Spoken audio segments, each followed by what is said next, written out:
Nearly 2,000 child death cases have been investigated since 2015. So what's driving the increase? And why did an audit find cases sitting unresolved?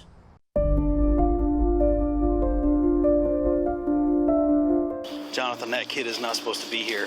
When a baby dies, the loss shatters a family. Who's going to be next? Your granddaughter? Your grandson? For years, Fox 17 News has been telling you the story of Ariel Rose. Ariel was just 23 months old when she died in 2022 from fentanyl toxicity. Her grandfather still lives with the questions. I knew this was coming for a long time, and I knew it was going to come. This toddler's death is one of nearly 2,000 child deaths the Tennessee Department of Children's Services has investigated since 2015.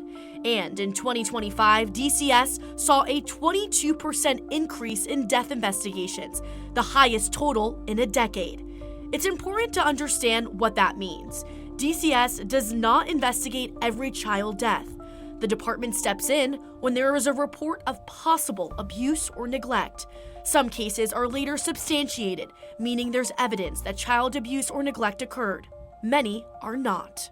Are there any specific trends that you have seen that are maybe concerning when it comes to specific types of deaths? There doesn't appear to be a direct correlation between the data and any specific type of abuse, but what we do know is that more than half of the deaths we investigate are babies under the age of 1, and a third of those involve unsafe sleep scenarios. That means infants, often less than a year old, make up the majority of these cases.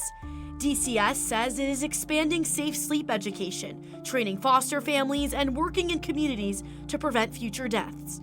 But advocates say the root causes run deep.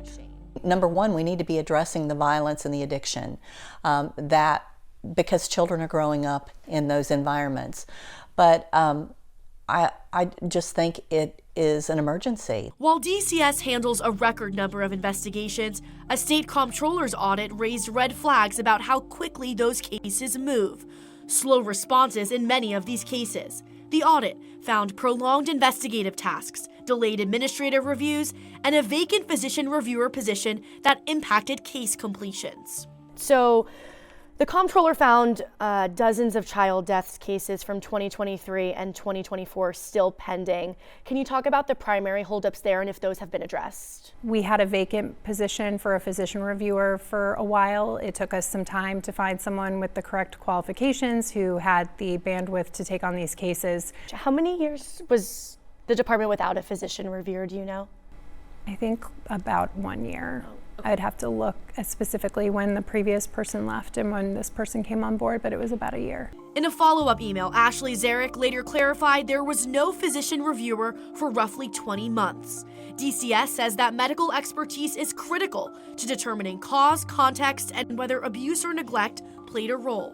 Without it, cases can stall. If there was no physician reviewer during that time period, were there just other people stepping up? I think that we were contracting out. I think we had like some people, but it wasn't like the full time. DCS says it has now filled the position and created a dedicated child death team to focus solely on these investigations.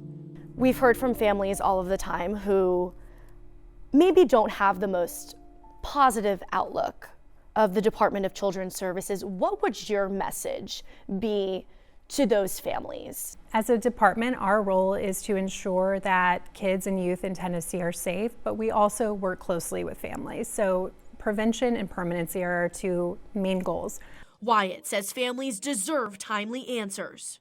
It's an overwhelming situation across the board, but it's hard for victims. I mean, because you have this victimization and immediately you want answers, and the answers don't always come in a timely manner.